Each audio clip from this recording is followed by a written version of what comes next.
வாழ்க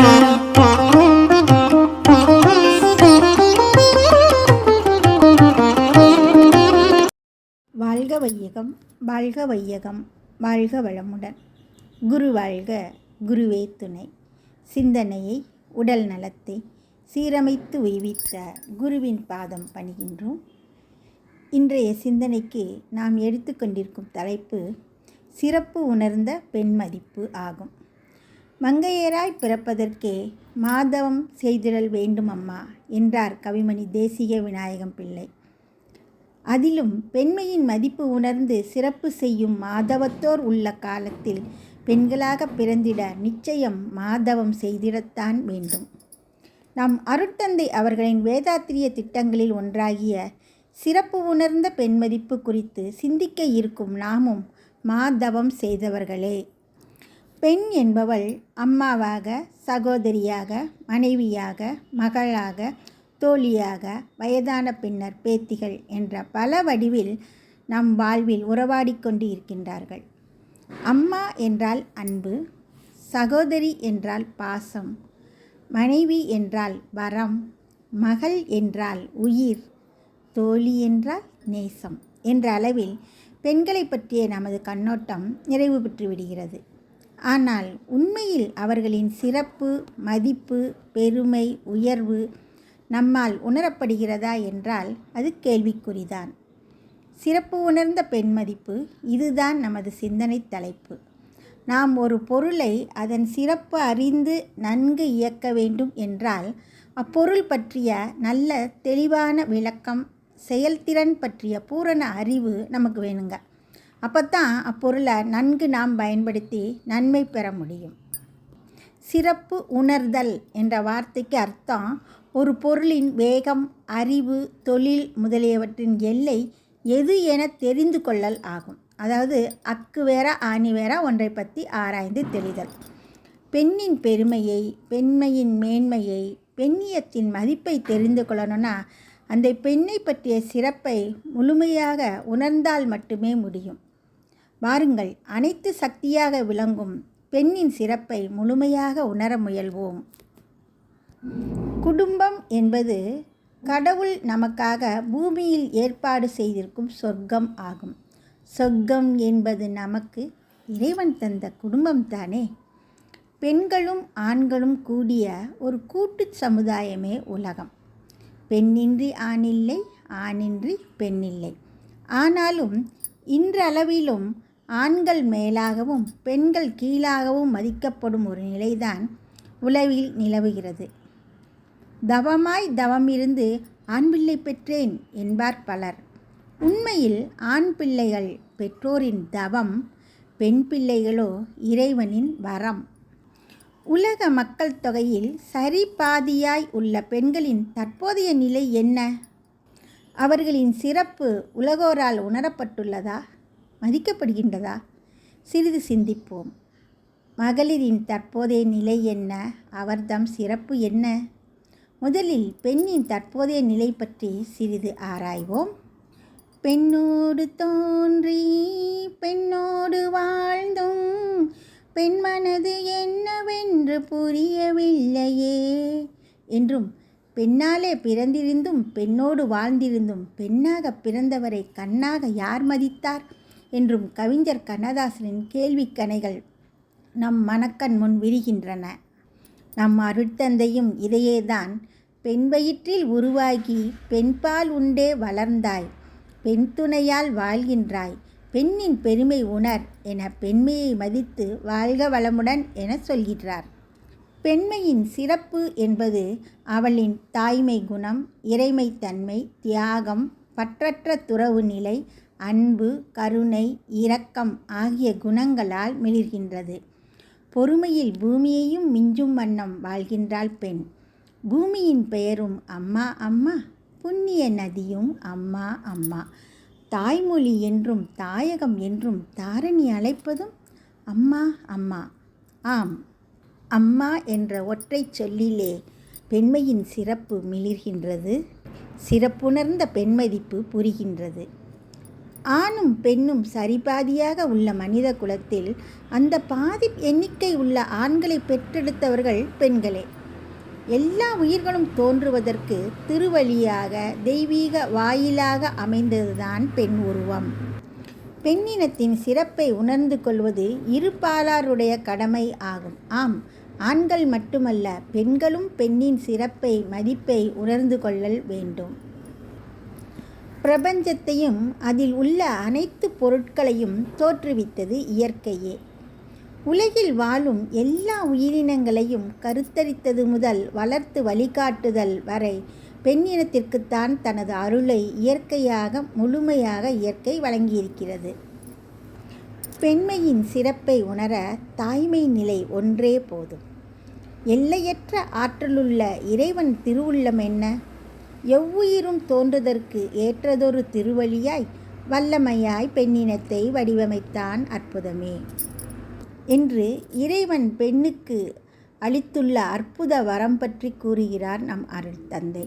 உண்மையில் ஆணும் பெண்ணும் தாயும் தந்தையும் சரிநிகர் சமானமாக சுதந்திரத்தோடு, அதாவது அறிவு சுதந்திரத்தோடு இருந்தால்தான் உலகில் அறிவுடைய, திறமையுடைய, ஆற்றலுடைய, ஆன்மீக ஒழுக்க நெறி உணர்ந்த குழந்தைகள் பிறக்கும். அதற்கு மனிதரிடையே சம உணர்வு வேண்டும். மேலும் எந்த இடத்தில் சிறப்பு உள்ளதோ அந்த சிறப்பு நிச்சயம் பாராட்டப்பட வேண்டும். வாழ்ந்து வரும் மக்களிலே பெண்ணின் வளமறிந்தோர் எத்தனை பேர் என்று வினவுகின்றார் நம் அருட்தந்தை. பெண்கள் ஆண்களை விட உயர்ந்தவர்களோ தாழ்ந்தவர்களோ அல்லது சமமானவர்களோ இல்லை, ஆனால் சிறப்பானவர்கள் என்கிறார் நம் அருட்தந்தை. அவர் தம் சிறப்புணர்ந்த பெண்மதிப்பு ஆகிய வேதாத்திரிய கோட்பாடு மிகவும் சிறந்தது ஆகும். ஆணும் பெண்ணும் சமம்தான், ஆனால் பெண்கள் சிறப்பானவர்கள்தான். ஆணுக்கு பெண் இங்கே இழைப்பில்லை. எல்லா வகையிலும் எல்லா கோணத்திலும் பெண்ணுக்கு சம உரிமை அளிக்கப்பட வேண்டும். பெண் உரிமை பாதுகாக்கப்படல் வேண்டும். பெண்மைக்கே பெருமதிப்பு தந்துள்ளோம். பெண்ணினத்தை எங்கவரும் எவ்விதத்தும் பெருமை குறை அவமதித்தால் சகிக்க மாட்டோம். பெண்மைக்கு தமது கடன் ஆற்றவாரீர் என உலகோரை அழைக்கின்றார் நம் அருட்தந்தை. பெண்மை நல நோக்கில் சட்டங்கள் இயற்றி உரிய பாதுகாப்பு தருவது அரசின் கடமையாகும். பெண்ணின் முன்னேற்றமே உலக முன்னேற்றம். உலக அமைதிக்கு அதுவே வழியாகும். ஆண் குழந்தைகளுக்கு குழந்தை பருவத்தில் இருந்தே பெண்களை மதித்து நடக்க கற்றுக் கொடுக்க வேண்டும். வாழ்நாள் முழுவதும் நம்மோடு பல விதங்களில் இணைந்து நமக்கு உறுதுணையாக வரும் பெண் இனத்தை போற்றி மதித்து பாதுகாப்பது நமது கடமை என்ற எண்ணத்தை சிறுவயது முதலே மனதில் விதைக்க வேண்டும். அத்தகையதொரு நல்லதொரு மனவளக்கலை பயிற்சிதான் நமது மனவளக்கலை யோகத்தில் உள்ளது.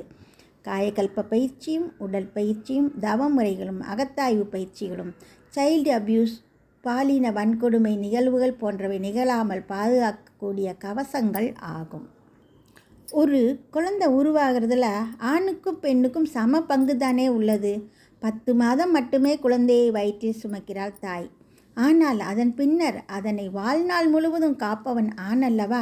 இதில் பெண்ணுக்கு என்ன தனிச்சிறப்பு என ஒரு இளைஞர் சுவாமி விவேகானந்தரை பார்த்து கேட்டாராம். வெறும் வார்த்தையால் விளக்கினால் பெண்ணின் பெருமை புரியாது அப்படின்னு நினச்ச சுவாமி விவேகானந்தர் ஒரு 2 கிலோ எடையுள்ள கல் ஒன்றை அவன் கையில் கொடுத்து ஒரு 5 மணி நேரம் இக்கல்லை வயிற்றில் கட்டிக்கிட்டு இரு அப்படின்னு சொன்னாராம். 2 மணி நேரம் கூட அவனால் கல்லை வயிற்றில் கட்டி சுமக்க இயலவில்லைங்க. கல்லை கீழே போட்டுட்டான். சுவாமிஜி கேட்டார், இப்பொழுது புரிகிறதா பெண்ணின் பெருமை, தாய்மையின் மகிமை? சுமக்க இயலவை என்று கீழே வைத்து விட்டாய். 10 மாதம் அன்போடு பரிவோடு கவனத்தோடு சுமந்து நம்மை உலகுக்கு தரும் அன்பு உள்ளவல்லவா தாய் என்று கூறி பெண்ணின் சிறப்பை அவனுக்கு புரிய வைத்தாராம். மனைவி என்ற வகையில் பெண்ணின் பெருமையை சிந்திக்க ஆரம்பித்தோம்னா காலங்கள் போதாதுங்க. நல்ல மனைவி, நல்ல குடும்பம், தெய்வீகம். நல்ல மனைவிக்கு சேவை செய்ய பல பிறவிகள் வேண்டும் அப்படின்னு சொல்கிறாருங்க கவிஞர் கண்ணதாசன். ஆலம் விழுதுகள் போல் உறவு 1000 இருந்தும் என்ன, வேறென்ன நீ இருந்தால் அதில் நான் வீழ்ந்து விடாது இருப்பேன். எந்த கடனிலும் மிக பெரியது நல்ல மனைவியின் சேவை. அதை அடைத்திட எண்ணும் போது பல பிறவிகள் தேவை அப்படின்னு சொல்லியிருக்காருங்க. இதுவெல்லாம் சிறப்புணர்ந்த பெண் மதிப்பு தானே அன்பர்களே. மேலும் பெண்மைக்கு சிறப்பு சேர்க்கும் விதமாக உலகெங்கிலும் மார்ச் 8ஆம் தேதி உலக மக்கள் தினமாக கொண்டாடப்படுவது நாம் அனைவரும் அறிந்த ஒன்று ஆகும். பெண்களை இடித்து பேசுவதையே நாகரிகம் என்று எண்ணியிருந்த சமுதாய நிலை தற்போது மாற்றம் கண்டுள்ளதுங்க. பெண்ணடிமை என்ற தாழ்வு நிலை முற்றிலும் மாற அனைவரும் பெண்ணின் சிறப்பை உணர வேண்டும். ஒரு துணியை நெய்ய வேண்டும் அப்படின்னா நேரிழைகள் என்னும் பாவு முதலாவதாக வேண்டுங்க. அந்த நேர் இலைகளின் குறுக்கே செலுத்தப்படும் நூல் இலைக்கு ஊடு இலை அப்படிங்கிறது பேருங்க. பெண்கள் நேரிலை, ஆண்கள் ஊடு இலை. நேரிலையாக பெண்களை அடிப்படையாக வைத்துத்தான் ஊடு இலையாக ஆண்களை இணைத்து நெய்யப்படும் போதுதான் குடும்பம் என்ற வாழ்க்கை பட்டாடை முழுமை பெறுகிறது. பெண்களை நேரிலையீர் என ஆண்டாலும் திருப்பாவையில் அன்றே குறிப்பிட்டு சிறப்பு சேர்த்துருக்காருங்க. பெண்களுக்கு தையலர் அப்படிங்கிற இன்னொரு சிறப்பு பெயரும் இருக்குங்க. தையல் என்றால் இணைப்பு, இணைத்தல். குடும்பத்தில் உள்ளவர்களை தம் அன்பால், கருணையால், அறிவாற்றலால் ஒருங்கிணைத்து அரவணைப்பது மூலம் உலகம் முழுவதையும் ஒரு கோர்வையாக செய்திருக்கும் அருளாற்றல் பெண்ணினத்திற்கே தான் உரியது. இவ்வளவு சிறப்பு பெற்ற பெண்ணினத்தை பொதுவாக இரண்டாந்தர பிரஜையாகவே சமுதாயம் நீண்ட காலமாக கருதி வருகிறது. இன்னும் பல இடங்களில் சம வேலை செய்யும் பெண்களுக்கு ஆண்களை விட கூலி குறைவாக தரும் நிலைதாங்க உள்ளது. சட்டம், காவல்துறை, அரசியல், மதம், பொருளாதாரம் என்ற பல துறைகளிலும் ஒதுக்கப்பட்டவர்களாகவே பெண்களின் நிலை காணப்படுகிறது. குழந்தை பருவத்தில் நல்ல கல்வி முறை பெண்ணுக்கு சமமாக வழங்கப்படல் வேண்டும். குறிப்பாக ஆன்மீக பண்பாட்டு கல்வி அவர்களுக்கு நிச்சயம் தேவைங்க. பெண்களது திருமணத்திற்கு முன்னரே ஆன்மீக கல்வி அளித்துவிட்டால் வேறு எந்த சீதனமும் அப்பெண்ணிற்கு தர தேவையில்லை என்று குறிப்பிடுகிறார் நம் அருட்தந்தை. பெண் ஒருத்தி பெறும் கல்வியால் அவளது குழந்தைகள், குடும்பம், சமூகம் என அனைவரும் பயன்பெறுவர். திருமண வாழ்வின் போது பெண்ணை மதித்து சம உணர்வுடன் நடத்தி வந்தால்தான் தாய் சேய் நலம் சிறப்பாக இருக்கும். தாய் சேய் நலம் காப்பது மதிப்புடைய விஞ்ஞானம் ஆகுங்க. கருவுற்ற காலத்தில் ஒரு பெண்ணின் மனம் சோர்வு அடைந்தால், பிணக்கு அடைந்தால், வருத்தம் அடைந்தால் அவள் அடையும் ஒவ்வொரு வருத்தமும் அவளது குழந்தையை பாதிக்குங்க. மன அளவில் பாதிப்பு ஏற்பட்டு மன வளர்ச்சி குறைந்த மனநல பாதிப்பு உடைய குழந்தைகள் உருவாக வாய்ப்பு உள்ளது. அதனால் வளமிக்க வருங்கால சந்ததியினர் உருவாக பெண்மையை, தாய்மையை மதித்து போற்றுதல், பாதுகாத்தல் அவசியம்.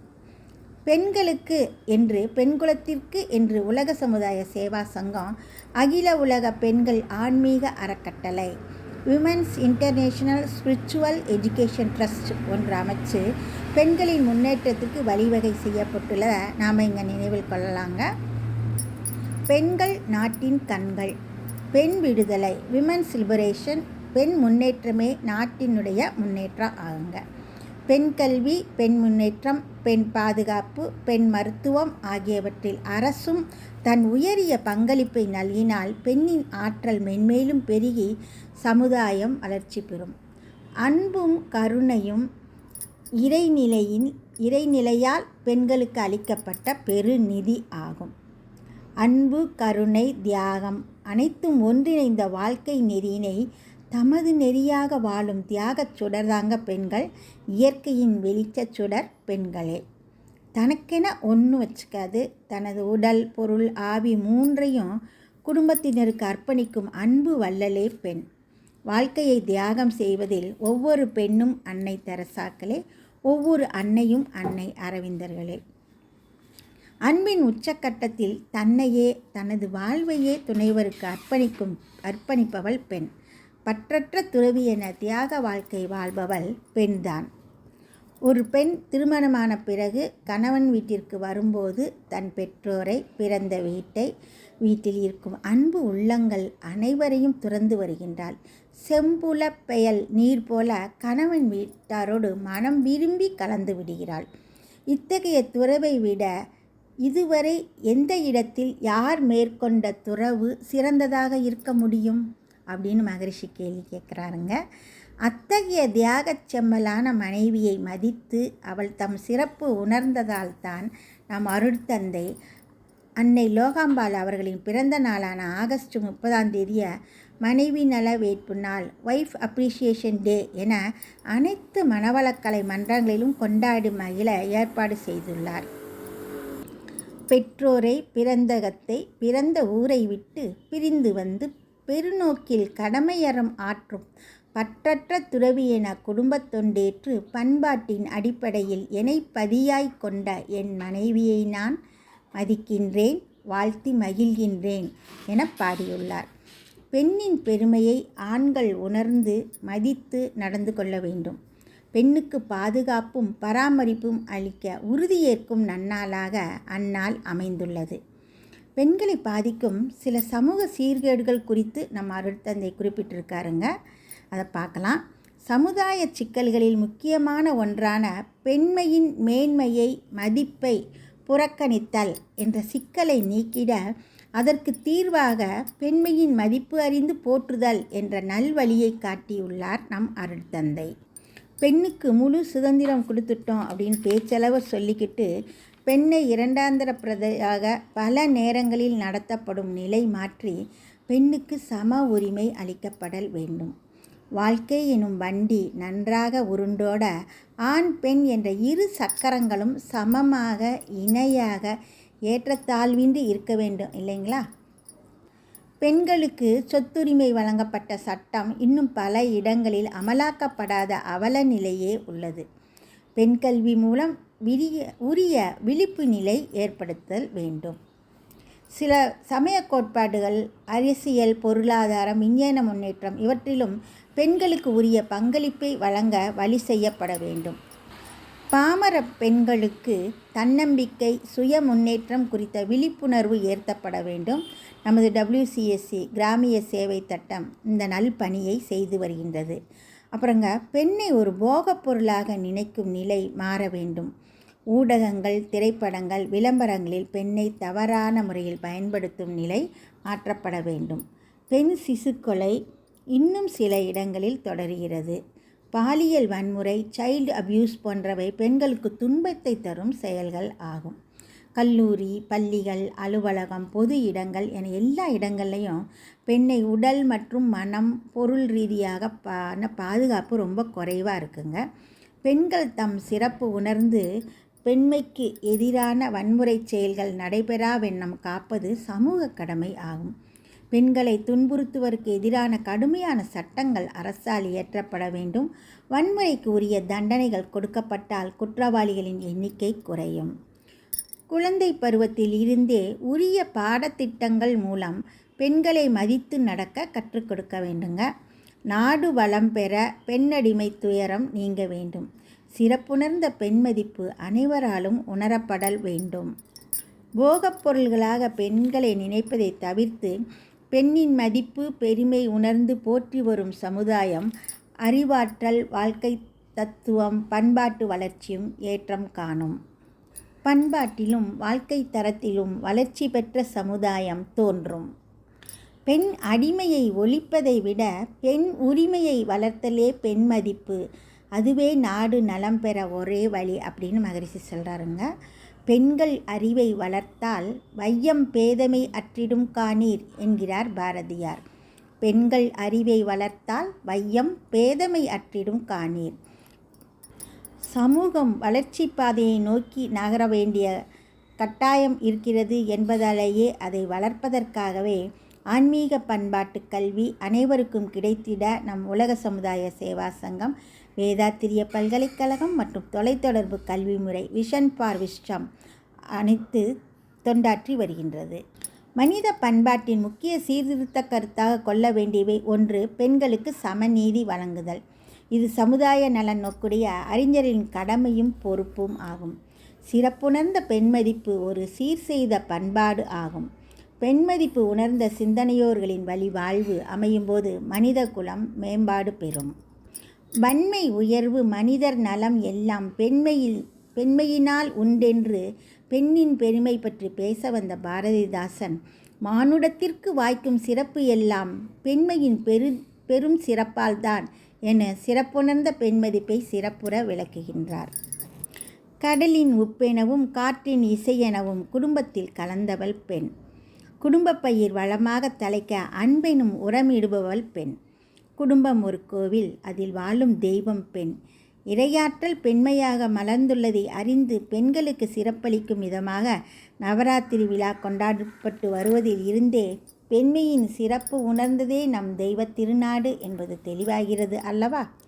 சிறப்புணர்ந்த பெண்மதிப்பு என்பது நம் அருட்தந்தை அவர் தம் ஒவ்வொரு சொல்லிலும் செயலிலும் பிரதிபலித்தார் என்பதற்கு ஒரு எளிய அரிய சான்று. பெண்களுக்கு மதிப்பளித்து அவர்களை யோகா ஆசிரியர்களாக ஞான ஆசிரியர்களாக உயர்த்திய திரட்சி செயல் ஆகும். பெண்களும் யோகம் பயிலலாம், தியானம் செய்யலாம், ஏன் சமாதி நிலை வரை மனநிலையை உயர்த்தலாம், இறைவனை உணரலாம் என்று பெண்களுக்கு யோக கதவினை அகலமாக திறந்து வைத்தவர் நம் மகான். உலக சமுதாய சேவா சங்க அமைப்பில் சுமார் 70% மேல் பெண்கள் மனவளக்கலை யோக பயிற்சி எடுத்து ஞான தீட்சை பெற்று பிறருக்கும் ஞான தீட்சை அளிக்கும் அருள்நிதியர்களாக திகழ்வது, ஞானாசிரியர்களாக உயர்வு பெறுவது ஆகியவை பெண்மையின் சிறப்பு உணர்ந்தவர் நம் அருட்தந்தை என்பதற்கு ஒரு சான்றாகும். வேதாத்திரியம் பெண்களுக்கு சிறப்பு அளிக்கும் வேதம் ஆகும். வாழ்க்கையின் அச்சாணியாக விளங்கும் பெண்கள் தங்கள் வருவாயை பெருக்கிக் கொள்வதற்கும் திறமைகளை வளர்த்து கொள்வதற்கும் குடும்ப கடமைகளை சிறப்பாக செய்வதற்கும் உற்ற துணையாக இருந்து அவர்களுக்கு சம உரிமை அளித்து உரிய பாதுகாப்பு அளித்து பெண்ணோடு இணைந்து வாழ்தல் ஆண்களின் கடமை ஆகும். பெண்ணினத்தின் பெருமதிப்பை உணர்வும். சிறப்புணர்ந்த பெண்மதிப்பே அனைவருக்கும் மகிழ்வை கொடுக்கும், உலகில் ஏற்ற மிகு மாற்றம் கொடுக்கும். வாழ்க பெண்மை, வளர்க அதன் மேன்மை. அனைவருக்கும் நன்றி. வாழ்க வையகம், வாழ்க வையகம், வாழ்க வளமுடன்.